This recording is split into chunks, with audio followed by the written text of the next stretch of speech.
Bonjour à tous et bienvenue à l'atelier Comment rédiger son CV qui vous est présenté par Mon Ami Français. De nombreux recruteurs annoncent régulièrement remarquer un petit décalage entre les attentes des entreprises et les CV reçus. Il faut savoir qu'un recruteur peut recevoir entre 100 et 200 candidatures pour un même poste, voire 5000 candidatures par jour pour certaines très grandes entreprises. Du coup, le recruteur ferait une première consultation de 6 à 30 secondes sur chaque CV. Avoir un CV aéré, clair, concis et avec les bons mots-clés vous permettra de passer la première étape et de faire partie des 25 à 30 CV que le recruteur sélectionnera. Lors de la deuxième lecture, qui sera plus longue mais ne dépassera en général pas plus d'une minute, le recruteur lira plus en détail vos expériences et éventuelles formations afin de déterminer si oui ou non votre profil correspond à ses attentes. Il formulera alors une dernière présélection de 5 profils pour un entretien.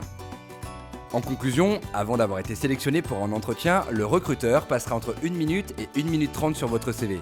1 minute 30 c'est très court et c'est pourquoi votre CV doit absolument résumer vos compétences, votre expertise et faire ressortir vos points forts et qualités, de même que votre singularité. C'est ainsi que vous ferez ressortir du lot votre CV et ce, dès la première lecture.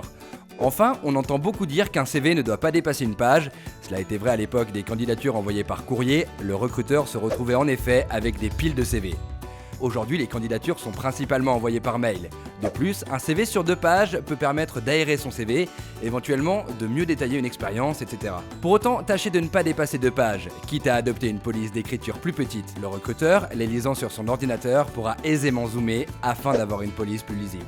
Lors de la présentation qui va suivre, nous opterons pour un format simple, classique, indémodable, mais vous êtes bien entendu libre de choisir le format qui vous correspondra le mieux, puisqu'il n'existe pas de modèle type.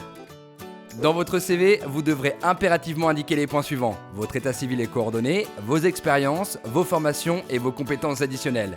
Vous pouvez également ajouter 2 parties qui me semblent intéressantes, une accroche entre l'état civil et vos expériences, ainsi qu'une partie hobby à la toute fin de votre CV.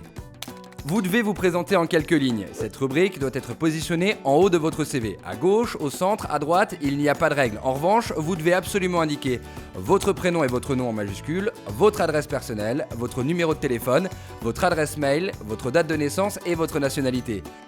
La photo n'est pas obligatoire, cependant, je vous conseille d'en mettre une. Pour autant, toute photo n'est pas bonne à mettre sur un CV. Il faut rester professionnel, tout en donnant envie de vous rencontrer. Tâchez d'avoir une photo de bonne qualité, inutile de la mettre en trop gros et placez-la sur le côté opposé de votre état civil. Cela humanise le CV et pour un recruteur qui peut lire jusqu'à 200 CV par jour, ça fait un bien fou.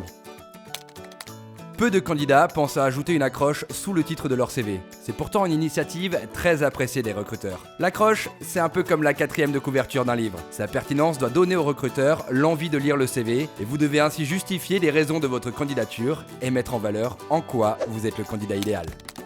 Avant d'attaquer la partie expérience, il est important de savoir que si vous êtes jeune diplômé et ou que vous avez moins de 2 années d'expérience professionnelle, ce sera la partie formation que l'on attendra à cet endroit. En effet, pour un poste junior, le recruteur ne s'attend pas à ce que vous ayez déjà eu des expériences similaires, hormis vos stages peut-être. C'est pourquoi l'analyse de vos études se fera en premier. Cela permettra de mettre en lumière votre correspondance ou non au poste.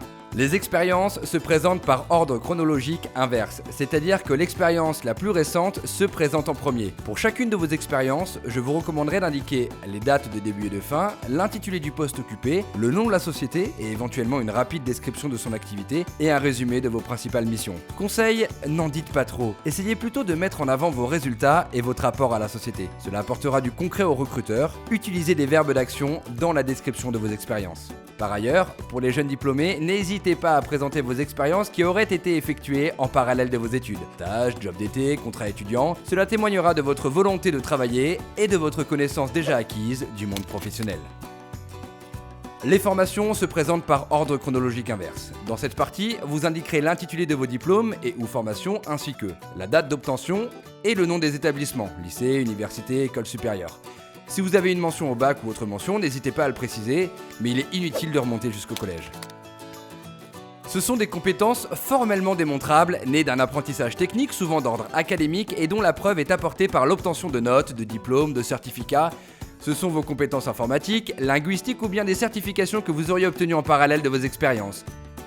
Pour la partie linguistique, ne mentez pas, car vous serez obligatoirement testé lors de l'entretien. Il n'est pas non plus utile d'indiquer des langues que vous ne maîtrisez pas. Dans cette partie optionnelle, vous présenterez de manière très succincte vos centres d'intérêt et activités extra-professionnelles. Lors de certains entretiens, le recruteur peut être amené à vous poser des questions concernant ses expériences, ce qui peut vous permettre de nouer des liens avec lui. Mes derniers conseils, soyez honnête, ne mentez jamais sur vos expériences ni vos compétences et soyez concis. Si vous souhaitez plus d'informations ou participer à un de nos ateliers, n'hésitez pas à consulter notre site monamifrançais.fr.